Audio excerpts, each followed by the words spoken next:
hari ketiga di Beijing. Setelah ke Temple of Heaven di hari pertama dan Pataling di hari kedua, nah di hari ini kita akan ke Tiananmen Square dan Forbidden City. Di daerah ini tuh security-nya ketat banget. Kita nggak bisa turun langsung di depan pintu masuknya. Jadi turun dari Didi, kita masih harus nyebrang dan jalan agak jauh lagi. Lalu kita harus melewati beberapa pos pemeriksaan yang jam 8 pagi aja udah antri. Pos pemeriksaannya tuh ada 3. Yang pertama tuh cek ID doang. Yang kedua cek booking kita, cocok nggak sama tanggal dan jamnya. Lalu yang ketiga tuh yang paling ketat, itu cek tas dan beserta isinya, juga cek dokumen juga. Dan kalau kalian harus tahu, tabiat orang lokal di sini tuh nggak menghargai personal space. Jadi antrinya harus mepet banget sama depan. Kalau nggak tuh bakal disela terus deh. Untuk total semua antrian ini sekitar 1,5 jaman. Berdiri untuk antri security check aja. Honestly, this is the worst experience sepanjang trip Cina kali ini.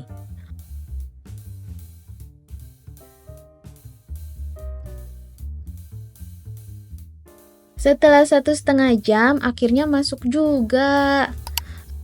Tiananmen Square ini luasnya besar banget dan di dalamnya ada beberapa gedung dan monumen. Dulu dibangun pada tahun 1417 pada zaman dinasti Ming. Square ini merupakan tempat Mao Zedong memproklamasikan RRC pada 1 Oktober 1949. Sejak itu banyak event bersejarah yang terjadi di square ini.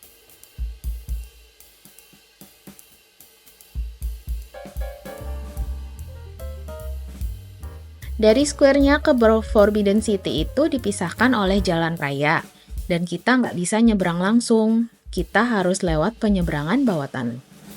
Tapi untungnya sih kita nggak lewat pemeriksaan security lagi.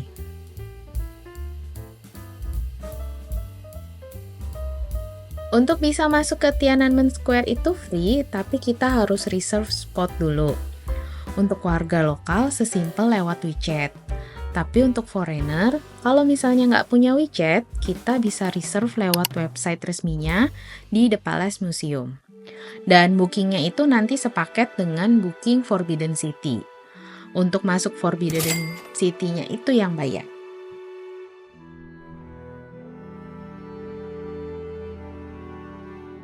Nah, yang ini tuh namanya Tiananmen Gate. Kita sebenarnya bisa masuk dan naik ke atas, tapi itu harus membuat reservasi yang terpisah lagi. Pintunya ini nih terdiri dari 9x9 tonjolan emas untuk semua gate yang ada di istana ini, kecuali ada satu gate yang tonjolannya 8x8. Forbidden City ini apa sih? Jadi ini adalah istana kekaisaran yang suka kita lihat di film-film drama Cina. Tempat kaisar, ratu, selir, pangeran, dan putri tinggal. Makanya dinamakan Forbidden City karena yang boleh tinggal di sini hanya keluarga kaisar, kasim, dan dayang-dayangnya aja. Rakyat jelata itu nggak boleh masuk, dan kalaupun pejabat berkunjung hanya pada siang hari aja. Dan untuk masuk ke dalam, itu ada antrian lagi dong. Yang ke kiri itu untuk grup tour dan ke kanan untuk yang bukan grup tour. Antrian pemeriksaan barang bawaan dan tiket ini adalah kira-kira sejam. Jadi mending bawa minum atau snack untuk bisa dimakan sambil berdiri antri. Pembangunan istana ini dulu selesai hanya dalam 14 tahun dan merupakan rumah bagi 24 kaisar selama total 491 tahun. Luasnya in total mencapai 720.000 meter persegi dan total kamarnya ada 8.700-an. Merupakan istana kekaisaran terbesar di dunia dan 3 kali lipat lebih besar dari istana Louvre di Perancis. Uniknya di dalam sini itu nggak boleh ada pohon sama sekali, karena katanya akan membayangi dan membatasi aura kekuasaan kaisar. Tapi di bagian belakang ada Imperial Garden yang merupakan taman tempat untuk bersantai. Dan semua atapnya di Forbidden City ini juga dipoles biar nggak ada burung yang bisa hinggap. Di atap-atapnya suka ada barisan patung binatang seperti naga, phoenix, dan singa yang melambangkan kemakmuran dan rezeki.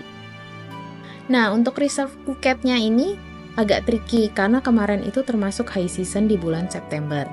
Tapi kemarin akhirnya kita bisa berhasil book tiketnya tanpa third party. Kuncinya cuma satu, book tiketnya exactly 7 hari dari hari kita mau berkunjung dan harus book di jam 8 malam waktu Beijing. Lalu ikutin petunjuknya dan bayar deh. Harganya beda jauh kalau misalnya book sendiri sama kalau book di third party. Walaupun memang prosesnya agak tricky. Tapi kalau misalnya low season, H-1 juga masih bisa kok untuk booking. Jadi tergantung di bulan apa kalian akan datang. Setelah dari Forbidden City, kami makan dimsum ke restoran yang buka 24 jam ini. Di sini dimsumnya enak. Worth to try kalau misalnya datang ke Beijing.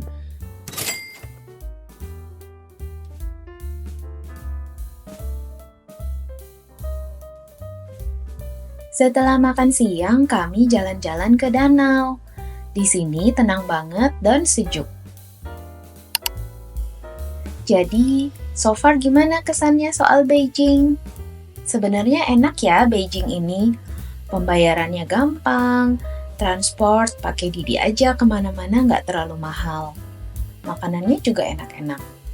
Cuman yang paling membekas yaitu tempat turis ramenya pakai banget. Antrinya berjam-jam, dan security check itu ada di mana-mana. Setiap mau masuk stasiun tuh ada pemeriksaan tas. Dan ya ribet karena kendala bahasa juga. Google Map juga nggak bisa diandalkan. Sekali cukup sih kalau buat kami karena tempat-tempat penting udah didatangi. Karena lihat banyak banget sepeda di pinggir jalan, tentu aja kita harus coba. Warna-warna sepedanya itu menentukan metode pembayaran yang kita pakai. Karena kami hanya punya Alipay, jadi harus pilih sepeda warna biru, lalu tinggal scan aja barcode di sepedanya dan ikuti instruksi di Alipay-nya. Lalu bisa deh kita sepedaan, dan harganya juga ini nggak mahal.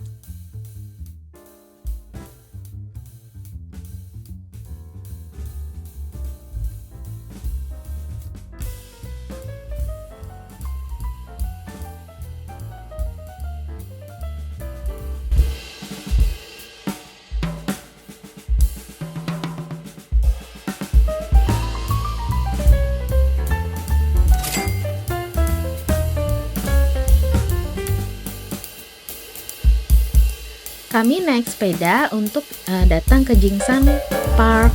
Nah, si park ini sebenarnya adanya tadi di seberang dari pintu keluar Forbidden City. Kenapa kita dari Forbidden City nggak langsung ke park? Karena waktu itu masih siang dan kayaknya akan backlight. Jadi lebih bagus kalau misalnya kita naik ke parknya itu pas sunset time. Jadi nanti cahayanya akan lebih bagus. Sehingga kita memutuskan untuk pergi makan dulu lalu baru balik lagi ke sini. Kita balik ke park ini sekitar jam 5-an lalu nanjak ke atas pas untuk waktunya sunset. Dan karena memang populer, di atas ini ramai sekali. Untuk ambil foto aja harus antri dan desak-desakan. Dan sekali lagi motonya, kalau nggak sikut-sikutan nggak bakal bisa dapat fotonya deh.